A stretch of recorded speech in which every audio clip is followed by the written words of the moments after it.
Hello everyone, जय हिंद। आशा करता हूं कि आप सभी ठीक होंगे। मैं आशुतोष गंगराड़े आईओक्सी एमपीपीएससी में आप सभी का स्वागत करता हूं। जैसा कि आप सभी को विदित होगा, एमपीपीएससी ने अपने 2025 एग्जाम को लेकर के डेट जारी कर दी है, जो कि 16 फरवरी है। तो इसी को ध्यान में रखते हुए आईओक्सी एमपीपीएससी आपके लिए लेकर आया है एक टेस्ट सीरीज प्रोग्राम, जिसमें हम लोग 40 टेस्ट प्रोवाइड करने वाले हैं। इसके पहले हम लोग डिस्कस करेंगे 2024 में जो एग्जाम हुआ था उसके क्वेश्चन किस प्रकार के आए थे, क्वेश्चन का पैटर्न किस प्रकार था और लेवल किस प्रकार का था। तो पॉलिटिक क्वेश्चन हम लोग डिस्कस कर चुके हैं पिछली क्लास में। आज हम लोग डिस्कस करने वाले हैं हिस्ट्री क्वेश्चन। चलिए स्टार्ट करते हैं बिना देर किए हुए। सबसे पहला क्वेश्चन, बांग्ला भाषा में रचित ऐतिहासिक उपन्यास दुर्गेश नंदिनी के लेखक का क्या नाम है। यह क्वेश्चन थोड़ा सा मॉडरेट लेवल में हम काउंट कर सकते हैं। दुर्गेश नंदिनी एक बांग्ला भाषा में लिखा हुआ एक रोमांटिक नॉवेल है, एक ऐतिहासिक उपन्यास है, जो कि लिखा गया है बंकिम चंद्र चटर्जी के द्वारा या बंकिम चंद्र चट्टोपाध्याय के द्वारा लिखा गया है। इनके अन्य ग्रंथों की बात करें तो जैसे इनके अन्य ग्रंथ हैं आनंद मठ, यह भी इन्हीं के द्वारा लिखा गया एक ग्रंथ है आनंद मठ।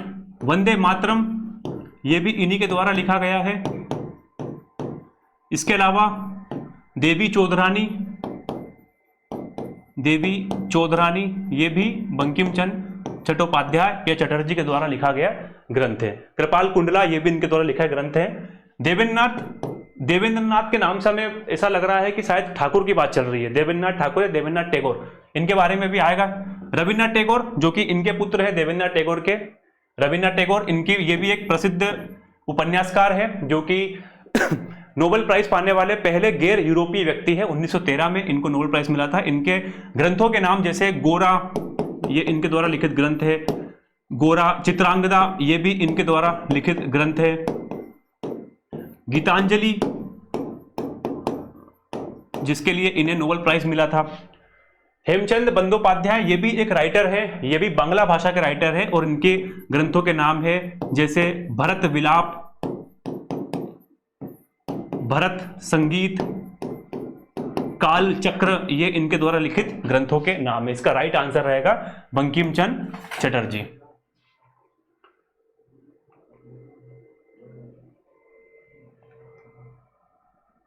अगला क्वेश्चन अगर देखें हम लोग, नेक्स्ट क्वेश्चन, केशव चंद्र सेन को ब्रह्म समाज का प्रधान आचार्य किसने नियुक्त किया था। देखिए, ब्रह्म समाज जो है, ये मैं मानता हूं कि मध्य प्रदेश लोक सेवा आयोग इसको एक इंपॉर्टेंट सोसाइटी मानता है और वैसे है भी ये।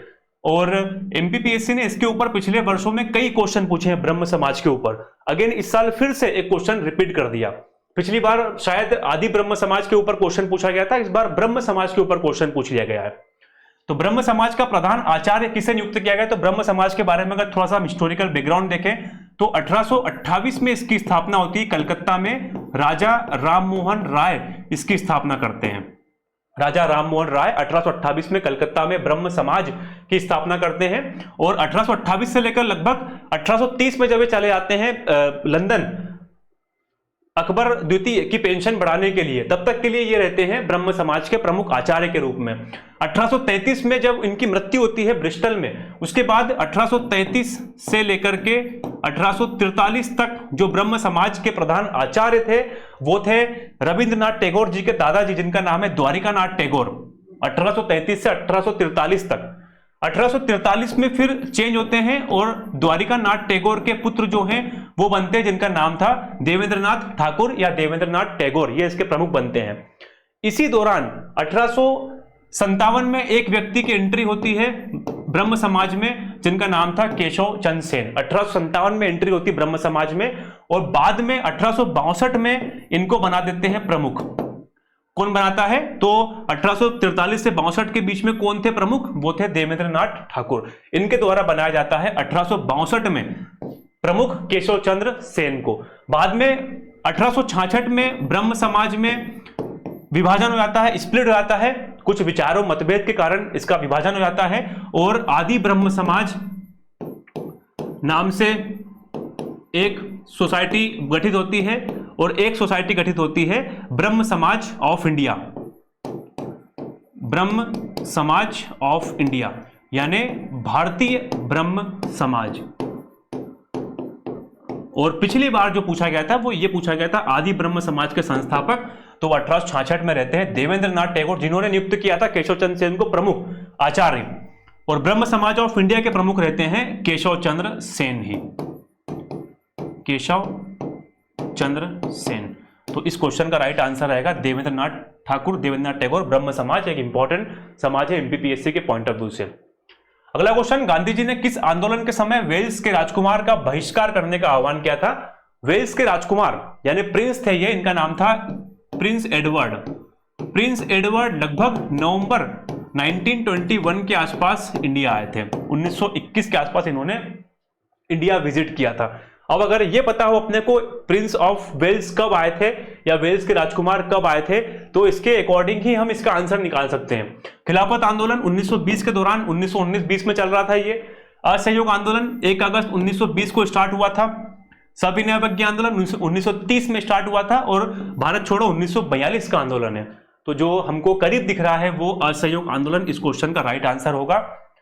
रोलेट एक्ट, जलियांवाला बाग नरसंहार, खिलाफत आंदोलन, इन सब के खिलाफ असहयोग आंदोलन स्टार्ट किया था महात्मा गांधी जी के द्वारा 1 अगस्त 1920 को स्टार्ट किया गया था असहयोग आंदोलन। नॉन कोऑपरेशन मूवमेंट, इसमें ब्रिटिश सरकार के साथ में सहयोग नहीं करने की बात कही गई थी इस आंदोलन के दौरान। और जब प्रिंस ऑफ वेल्स आए थे भारत में, जब वर्ल्ड वॉर चल रहा था और भारतीयों का समर्थन भी चाहिए था थोड़ा सा उसके लिए, तो ये प्रिंस ऑफ वेल्स आते हैं। इस दौरान इनका बहिष्कार किया गया था, बॉम्बे में आते हैं ये।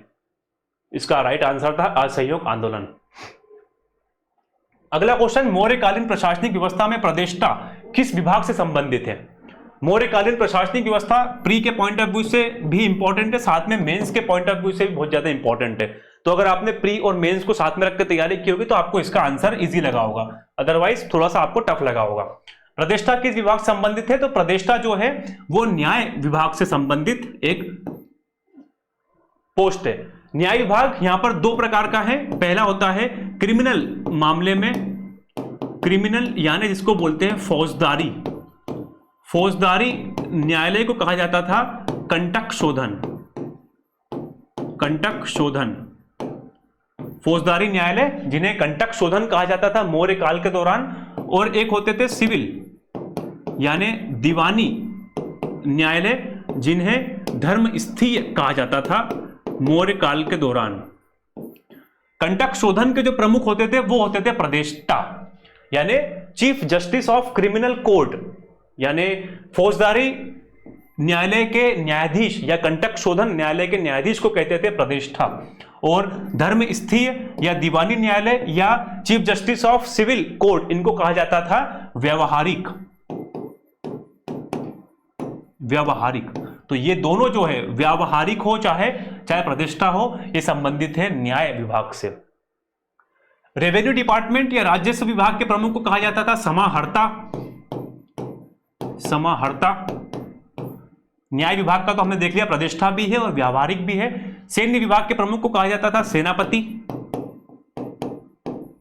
और आर्थिक विभाग या जो कोष का मामला दिखता था कोषाध्यक्ष, जिन्हें कहा जाता था सन्निधाता,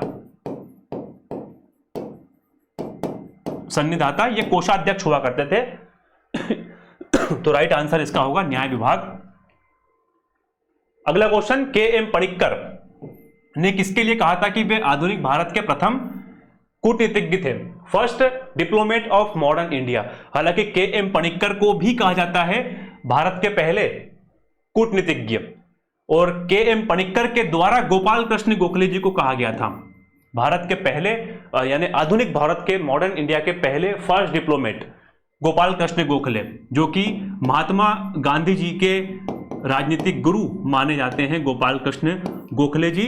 और ये उदारवादी जो नेता थे। जब 1906 में जब विभाजन होता है, 1907 में जो सूरत अधिवेशन के बाद जब विभाजन होगा गरम दल और नरम दल में, तो जो नरम दल के प्रमुख लीडर के रूप में थे वो थे गोपाल कृष्ण गोखले जी, महात्मा गांधी जी के राजनीतिक गुरु थे ये। 1901 में जब मुलाकात होती है इनके गोपाल कृष्ण गोखले और महात्मा गांधी जी की, तो महात्मा गांधी जी इनके शिष्य बन जाते हैं। राजनीतिक रूप से इनको ट्रेंड किया था गोपाल कृष्ण गोखले जी के द्वारा। सर्वेंट ऑफ इंडिया सोसाइटी की स्थापना भी गोपाल कृष्ण गोखले जी के द्वारा ही की गई थी। ये क्वेश्चन भी पूछा जा चुका है प्रीवियस एग्जाम्स में।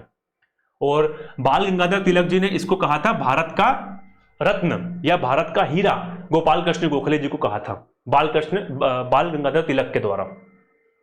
अगला, किस वेद में सभा समिति को पृथक संस्थाओं के रूप में घोषित किया गया है? यह क्वेश्चन भी पिछले एग्जाम्स में रिपीट हो चुका है। सभा और समिति को प्रजापति की दुहिताएं या दो पुत्रियां कहा है अथर्ववेद में। इसका राइट आंसर है अथर्ववेद सी। ये भी रिपीटेड क्वेश्चन है, पिछले एग्जाम्स में आ चुका है। सभा और समिति ये ऋग्वैदिक कालीन संस्थाएं हैं जो कि राजा के ऊपर नियंत्रण रखने वाली संस्थाएं हैं। सभा और समिति, इनको दो पृथक पृथक संस्थाएं माना है अथर्ववेद में। अगला क्वेश्चन, क्षत्रिय वर्णों के उपनयन संस्कार में किस मंत्र के संपादन का प्रावधान था? यह थोड़ा सा टफ क्वेश्चन मान सकते हैं हम लोग, थोड़ा सा। अगर आप लोगों ने प्रीलिम्स में देखा होगा न्यू सिलेबस में, तो यहाँ संस्कार वगैरह के बारे में भी डिस्कशन मिलता है हमें, मतलब उसमें मेंशन मिलता है कि संस्कार के ऊपर से भी प्रीलिम्स में क्वेश्चन आएंगे। तो संस्कार के ऊपर फर्स्ट टाइम पूछा गया है क्षत्रिय वर्णों के उपनयन संस्कार के समय। उपनयन क्या होता है? उपनयन यानी जब बच्चा गर्भ, मतलब जब बच्चा जो होता है वो अब शिक्षा ग्रहण करने के लिए जाता है गुरु के आश्रम में, तो इसको कहा जाता है उपनयन, मतलब शिक्षा ग्रहण करना। इसे द्विज भी कहा जाता है। जब ये उपनयन संस्कार ग्रहण करेगा तो उसको द्विज कहेंगे। द्विज मतलब होता है दोहरा जन्म। उपनयन संस्कार के अलग अलग समय, इसके ऊपर थोड़ा सा हम लोग टाइम लेंगे। उपनयन संस्कार के ऊपर एक तरफ हम लोग लिखते हैं वर्ण उपनयन संस्कार। वर्ण किस वर्ण को है? यहां पर मंत्र, किस मंत्र के द्वारा? पहले अपन लिखते हैं उम्र, किस उम्र में उपनयन संस्कार होता है? फिर होगा मंत्र, किस मंत्र के द्वारा करते हैं? फिर होगा उसके बाद मंत्र के बाद ऋतु, किस ऋतु में उपनयन संस्कार कर सकते हैं? और ऋतु के बाद जनेऊ, या ये उसको बोलते हैं यज्ञोपवीत। यज्ञोपवीत यानी जनेऊ कौन सा धारण कर सकते हैं? सबसे पहले अगर बात करें हम लोग वर्ण में, तो वर्ण लिखते हैं ब्राह्मण वर्ण, दूसरा क्षत्रिय वर्ण, तीसरा वैश्य वर्ण। अब शूद्र यहां पर हम उसकी बात नहीं करेंगे क्योंकि प्राचीन समय में शूद्रों को उपनयन संस्कार का अधिकार नहीं था। ब्राह्मण जो है वो 8 वर्ष की आयु में उपनयन संस्कार कर सकते हैं। क्षत्रिय जो है वो 11 वर्ष की आयु में, और वैश्य जो है ये 12 वर्ष की आयु से उपनयन संस्कार कर सकते हैं। मतलब 8 वर्ष के बाद आपको उपनयन में प्रवेश करना ही है। और मैक्सिमम उम्र कितनी है? तो मैक्सिमम उम्र इनकी डबल कर लीजिए। ब्राह्मण के लिए 16 वर्ष के पहले, 8 वर्ष से लेकर 16 वर्ष के पहले उपनयन संस्कार करना ही पड़ेगा। क्षत्रिय के लिए 11 वर्ष से लेकर 22 वर्ष के पहले उपनयन संस्कार करना पड़ेगा, और वैश्यों के लिए 12 वर्ष से लेकर 24 वर्ष के पहले उपनयन संस्कार कंप्लीट हो जाना चाहिए। मंत्र, यहां पर जो है गायत्री मंत्र का उच्चारण करते हैं ब्राह्मण। और अगला क्वेश्चन हमारा जो क्वेश्चन था वो क्षत्रिय वर्णों के उपनयन संस्कार में किस मंत्र का संपादन करते थे? तो यहां पर आएगा त्रिष्टुप मंत्र, डी इस क्वेश्चन का राइट आंसर। तो यहां पर रहेगा त्रिष्टुप मंत्र, और यही क्वेश्चन आपको पूछा गया था। और वैश्य जो है ये जगती मंत्र का उच्चारण करते हैं। ऋतु, तो यहां पर बसंत ऋतु में करते हैं ब्राह्मणों का उपनयन संस्कार, ग्रीष्म ऋतु में करते हैं क्षत्रियों का उपनयन संस्कार, और शरद ऋतु में करते हैं वैश्यों का उपनयन संस्कार। यज्ञोपवीत, 3 धागों वाला यज्ञोपवीत पहनते हैं। तो ब्राह्मण जो है ये कपास का बना हुआ यज्ञोपवीत पहनते हैं, और क्षत्रिय जो है ये ऊन का बना हुआ यज्ञोपवीत पहनते हैं, और वैश्य जो है ये सन का बना हुआ यज्ञोपवीत पहनते हैं। इस प्रकार से अगर देखा जाए तो ये क्वेश्चन, इसमें से कई सारे क्वेश्चन बनते हैं हमारे सामने। तो राइट आंसर जो रहेगा वो त्रिष्टुप मंत्र क्षत्रियों के लिए, गायत्री मंत्र जो है ये ब्राह्मणों के लिए है उपनयन संस्कार के समय, और जगती मंत्र जो है ये वैश्यों के लिए है उपनयन संस्कार के समय पर। तो ये थोड़ा सा टफ मान सकते हैं हम लोग क्वेश्चन। अगला क्वेश्चन, गुहा मंदिरों में सुप्रसिद्ध कैलाश मंदिर कहां स्थित है? यहां पर where the most famous Kailash temple located among the cave temples. गुहा मंदिरों में कैलाश मंदिर, बहुत ही इजी क्वेश्चन था ये। कैलाशनाथ मंदिर जो है ये एलोरा की गुफाओं में स्थित है, क्योंकि अगर आपने हिस्ट्री पढ़ी है तो ये एक इंपॉर्टेंट क्वेश्चन होता है। राष्ट्रकूट वंश के एक राजा थे जिनका नाम है कृष्ण प्रथम। लगभग 8वीं शताब्दी के आसपास कृष्ण प्रथम ने इसका निर्माण करवाया था। महाराष्ट्र जिले के औरंगाबाद के पास में है एलोरा की गुफाएं। उस एलोरा की गुफाओं में 16वीं नंबर की जो गुफा है ये कही जाती है कैलाश मंदिर, कैलाशनाथ मंदिर जिसको कहा जाता है। ये जो कैलाश माउंटेन है, कैलाश पर्वत है, उससे प्रभावित होकर इसका निर्माण करवाया गया था कृष्ण प्रथम के द्वारा। एलोरा में कुल 34 गुफाएं हैं जो कि बौद्ध धर्म, वैदिक धर्म यानी हिंदू धर्म और जैन धर्म इनको समर्पित गुफाएं हैं। 1 से लेकर 12 तक बौद्ध धर्म की है, 13 से लेकर 29 तक के लिए हिंदू धर्म को समर्पित है और 30 से लेकर 34 तक जो गुफाएं हैं वो जैन धर्म को समर्पित है। 30वें नंबर की गुफा जो है ये कोशिश की गई थी कैलाशनाथ मंदिर की कॉपी करने की, लेकिन नहीं कर पाए। ठीक है, अजंता की गुफाएं ये चित्रकारी के लिए प्रसिद्ध है, ये भी अगेन महाराष्ट्र में औरंगाबाद के पास में स्थित है। कुल 30 गुफाएं हैं, पहले 29 गुफाएं थी, बाद में एक गुफा की ओर खोज की गई थी 15A, इसलिए इसकी संख्या बढ़कर 30 हो गई है। एलिफेंटा की गुफाएं ये भी महाराष्ट्र में मुंबई मेनलैंड से लगभग 6-8 किलोमीटर के दूर स्थित है और कनहरी गुफाएं ये भी मुंबई यानी महाराष्ट्र में स्थित है। सारी गुफाएं महाराष्ट्र में ही है और इस क्वेश्चन का राइट आंसर था एलोरा की गुफाएं। कैलाश मंदिर एलोरा में स्थित है। निम्नलिखित में से कौन सा वेद सबसे अधिक प्राचीन है? ये भी बहुत इजी क्वेश्चन है। ऋग्वेद इस क्वेश्चन का राइट आंसर रहेगा। सीधा हम क्वेश्चन के आंसर पे आते हैं। ऋग्वेद, क्योंकि इसी क्वेश्चन है। ऋग्वेद इस क्वेश्चन का राइट आंसर। ऋग्वेद में क्या है? ऋग्वेद में ऋचाएं हैं, देवताओं की स्तुति के लिए ऋचाएं। दूसरा यजुर्वेद, अगला जो क्रम है वो यजुर्वेद का है। यजुर्वेद यानी ये यज्ञ के समय की जाने वाली क्रियाएं, उनका वर्णन है यजुर्वेद में। उसके बाद सामवेद यानी जो संगीत का जनक माना जाता है वो सामवेद को माना जाता है। इसमें गाई जा सकने वाली ऋचाओं का संकलन है। और अथर्ववेद में जादू टोना, वशीकरण, प्रकृति, प्राकृतिक चीजें, इन सभी का वर्णन है। सबसे प्राचीनतम वेद जो है वो ऋग्वेद है और सबसे नवीनतम वेद जो है वो अथर्ववेद है। और इन तीनों वेदों को कहा जाता है वेद त्रयी, ऋग्वेद, सामवेद, यजुर्वेद। क्रम देखें अगर, सबसे प्राचीनतम Rigveda, second number Yajurveda, third number Samaveda और फोर्थ नंबर अथर्ववेद। ठीक, इजी क्वेश्चन था। अगला, अष्टांग योग के अंतर्गत अंतरंग साधना कहा जाता है। ये एक थोड़ा टफ क्वेश्चन है। अष्टांग योग के अंतर्गत पूछ लिया गया था अंतरंग साधना। अंतरंग यानी एक इंटरनल साधना जिसको बोला जाता है। अष्टांग योग, इसमें 8 प्रकार से योग साधनाएं बताई गई है। 8 योग साधनाएं में सबसे पहली होती है यम, दूसरी होती है नियम, तीसरी होती है प्राणायाम, चौथी होती है प्रत्याहार, पांचवी नियम, छठवीं धारणा, सातवीं ध्यान और 8वीं समाधि। तो स्टार्टिंग की जो 5 है, यम, नियम, प्रत्याहार, प्राणायाम, ये सारी की सारी जो है ये बहिर्यम, ये सारी की सारी बहिरंग साधनाएं कहलाती है। बहिरंग साधनाएं कहलाती है ये पांचों स्टार्टिंग की। और ये जो 3 लिखी है मैंने, धारणा, ध्यान और समाधि, तो इसका आंसर रहेगा अंतरंग साधना के रूप में धारणा को काउंट किया जाता है अष्टांग योग में। स्टार्टिंग की जो 5 है, प्रत्याहार, नियम, प्राणायाम, यम, नियम, ये सब के सब जो है वो अष्टांग योग के बहिरंग साधना में आता है। धारणा जो है वो अंतरंग साधना में आता है। एक इंपॉर्टेंट क्वेश्चन। और योग क्या होता है? योग मतलब शरीर की आंतरिक ऊर्जा को दुनिया की बाहरी ऊर्जा के साथ में जोड़ना। ठीक है, थोड़ा सा टफ क्वेश्चन था ये वाला, डीप में पूछा गया था। अब देखिए, कुमारगुप्त और बंधु वर्मन के दशपुर अभिलेख के संबंध में कौन सा कथन गलत है? ये इस प्रकार क्वेश्चन है। इसको हम हिस्ट्री में भी काउंट कर सकते हैं, इसको मध्य प्रदेश में भी काउंट कर सकते हैं, क्योंकि दशपुर अभिलेख जो है ये मध्य प्रदेश के मंदसौर में स्थित है। तो ये मध्य प्रदेश का क्वेश्चन भी हो सकता है। और चूंकि अब इसमें गुप्त वंश के बारे में बात चल रही है, तो गुप्त वंश जो है वो हम इंडियन हिस्ट्री में पढ़ते हैं, एंशियंट हिस्ट्री में पढ़ते हैं हम गुप्त वंश, तो इसको हम इतिहास में भी काउंट कर रहे हैं।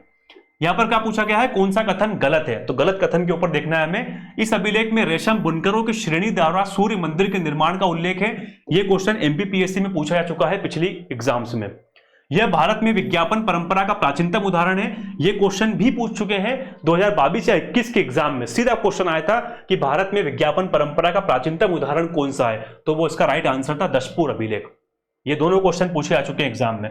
इस अभिलेख में दशपुर को पश्चिमपुर भी कहा गया है, यह भी सही है, क्योंकि इसमें इस अभिलेख में दशपुर को पश्चिमपुर के नाम से संबोधित किया गया है। और इस अभिलेख की रचना भवभूति ने की है। गलत जवाब। भवभूति जो है ये यशोवर्मन, एक कन्नौज के राजा है, इनके दरबारी कवि थे भवभूति, जो कि 8वीं शताब्दी के हैं लगभग।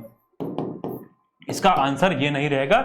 इस अभिलेख की जो रचना है वो इनके द्वारा, भवभूति के द्वारा नहीं की गई थी। कुमारगुप्त और बंधु वर्मन के विद्वान जिनका नाम है वत्स भट्टी, इसका राइट आंसर, अगर यहां पर हम देखें राइट आंसर क्या होगा, तो यहां पर वत्स भट्टी ने इसको लिखा है। तो इन सब में ये तीनों आंसर जो है वो सही है और ये आंसर जो है अकॉर्डिंग टू इसके गलत है। तो इस अभिलेख की रचना भवभूति ने नहीं की है, वत्स भट्टी के द्वारा की गई है। संस्कृत में लिखा गया एक ग्रंथ है जिसमें ये सभी वर्णन किया गया है। दशपुर के बारे में बताया गया, दशपुर यानी मंदसौर के बारे में बताया गया है, उसकी भौगोलिक और नगरीय व्यवस्था का वर्णन किया गया है इस अभिलेख में। तो डी इस क्वेश्चन का राइट आंसर रहेगा। कोहबर क्या है, ये भी अगेन हम मान सकते हैं कि एक आर्ट एंड कल्चर से क्वेश्चन पूछा गया है। कोहबर अगर हम इसको संधि विच्छेद ही कर ले तो इसका हमको आंसर मिल जाएगा, कोहवर। कोह मतलब ये एक परिवर्तित रूप है किसका, खोह का, और खोह मतलब होता है गुफा, और वर यानी दूल्हा। तो यहां पर क्या हो जाएगा, दूल्हे के रहने का कमरा यानी दूल्हे के रहने की गुफा, इसको हम अगर पढ़ें तो वैवाहिक अनुष्ठानिक भित्ति चित्र, भित्ति यानी वॉल। अब वॉल कहां पर होगी, वॉल ऑब्वियस ही बात है गुफा में होगी या कमरे में होगी। तो यहां पर कोहबर क्या है, वैवाहिक अनुष्ठान भित्ति चित्र। विवाह के समय पर वर वधू के स्वागत के लिए यहां पर भित्ति के ऊपर दूल्हे के कमरे में कुछ पेंटिंग्स की जाती है नेचुरल कलर्स के द्वारा, इसे कहा जाता है कोहबर। और ये मिथिला में फेमस है, मिथिला जो कि बिहार में आता है, ये मिथिला क्षेत्र में फेमस है। हालांकि इसके अलावा झारखंड उत्तर प्रदेश में भी कोहबर पेंटिंग की जाती है, लेकिन सबसे फेमस जो है वो मिथिला की है। तो ये क्वेश्चन आर्ट एंड कल्चर का वैवाहिक अनुष्ठानिक भित्ति चित्र इस क्वेश्चन का राइट आंसर रहेगा। मधुबनी पेंटिंग स्टाइल के रूप में इसको परफॉर्म करते हैं कोहबर। अगला क्वेश्चन, यशोधर्मन के सौंदनी अभिलेख की रचयिता कौन है। ये क्वेश्चन भी हम मध्य प्रदेश में भी काउंट कर सकते हैं, इस क्वेश्चन को हम हिस्ट्री में भी काउंट कर सकते हैं। जिस प्रकार हमने अभी कुमारगुप्त वाला देखा उसी प्रकार से इसको भी हम देख रहे हैं इतिहास के पॉइंट ऑफ व्यू से। तो यशोधर्मन का सौंदनी अभिलेख के रचयिता, इसके राइट आंसर रहेगा वासुल कवि। इन्होंने सौंदनी अभिलेख लिखा है, लगभग 6वीं-7वीं शताब्दी के दौरान इसकी रचना होती है सौंदनी अभिलेख। सौंदनी कहां पर है, सौंदनी अगेन दशपुर यानी मंदसौर के पास में है। सौंदनी शिवना नदी के किनारे सौंदनी नामक जगह पर सौंदनी नामक गांव है, उस गांव के पास में इसकी स्थापना हुई, इसलिए इसका नाम सौंदनी अभिलेख है। और इसमें क्या बताया गया, इसमें यह बताया गया है कि ओलिकर वंश के राजा है ये यशोधर्मन। तो ओलिकर वंश के राजा यशोधर्मन ने हुण शासक मिहिर कुल को परास्त किया था, क्योंकि हुण राजा उस टाइम पर मिहिर कुल बहुत ताकतवर थे, तो उस मिहिर कुल को परास्त किया था। इस कारण उनकी छवि जो है वो पूरे भारत में एक चक्रवर्ती सम्राट के रूप में हो गई थी। तो यशोधर्मन का सौंदनी अभिलेख जो है वो बताता है हमें हुणों पर विजय के बारे में, और ये वासुल कवि के द्वारा लिखा गया एक अभिलेख है। अगर हम देखें इसमें इतिहास के क्वेश्चंस ये कंप्लीट हो गए हैं, जिसमें 3 क्वेश्चन हम लोगों ने एक्स्ट्रा देख लिए, हालांकि इतिहास में काउंट नहीं है। ये मध्य प्रदेश का है, ये वाला आर्ट एंड कल्चर का है, और ये वाला मध्य प्रदेश में काउंट कर सकते हैं। तो ओवरऑल जो पेपर था हिस्ट्री का वो भी इजी था। 1-2 क्वेश्चन जो है वो टफ है, बाकी तो सीधे क्वेश्चन पूछे गए हैं और बहुत इजी क्वेश्चन पूछे गए हैं। जैसे सबसे प्राचीनतम वेद ऋग्वेद हमको पता ही है, कैलाश मंदिर एलोरा गुफाओं में सीधे पढ़ते हैं हम लोग, अगर तैयारी कर रहे हैं सीधे पढ़ते हैं क्वेश्चन। ये क्वेश्चन थोड़ा सा अंदर डीप में पूछा गया था, बाकी ये सभा और समिति कई बार एमपीपीएससी ने पूछ चुकी है, दूसरी एग्जाम्स में भी क्वेश्चन कई बार आ चुका है। के.एम. पणिक्कर ने ये कहा, किसके लिए स्टेटमेंट कहा था, ये भी थोड़ा सा हम मॉडरेट लेवल का मान सकते हैं। मौर्यकालीन प्रशासनिक व्यवस्था में प्रतिष्ठा, अगर आप मेंस की तैयारी कर रहे हैं तो प्रशासनिक व्यवस्था पढ़ते होंगे मौर्य काल की, उसमें प्रतिष्ठा, ये भी एक इजी क्वेश्चन की कैटेगरी में काउंट होगा। इसके बाद वेल्स के राजकुमार का बहिष्कार करने का आह्वान किया गांधी जी का, हम पढ़ते ही हैं इंडियन नेशनल मूवमेंट, उसमें ये क्वेश्चन एक इजी क्वेश्चन है अगेन। और केशव चंद्र सेन को ब्रह्म समाज, मैंने आपको बताया कि एमपीपीएससी का फेवरेट क्वेश्चन जो आता है वो ब्रह्म समाज से एक नया क्वेश्चन आपको मिल ही जाएगा। पिछली बार आदि ब्रह्म समाज के ऊपर पूछा गया था, इसके पहले भी ब्रह्म समाज के ऊपर क्वेश्चन आ चुके हैं। तो ब्रह्म समाज एक इंपॉर्टेंट टॉपिक है एमपीपीएससी के पॉइंट ऑफ व्यू से, ये भी एक इजी क्वेश्चन में ही काउंट होगा।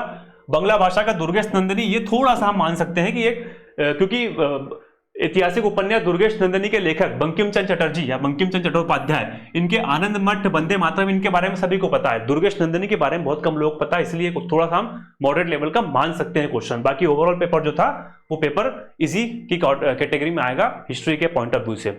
तो कैसा लगा आप सभी को ये सिलेबस डिस्कशन, ये पीवाईक्यू डिस्कशन। इसके बाद हम लोग मिलेंगे अगली बार अगले पीवाईक्यूज के साथ में टेस्ट सीरीज को इन्वॉल्व कीजिए। अगर आपको लेक्चर पसंद आया हो तो इसे लाइक कीजिए, साथ में अपने दूसरे मित्रों के साथ में भी शेयर कीजिए। मिलेंगे अगली क्लास में। Thank you. जय हिंद, जय भारत।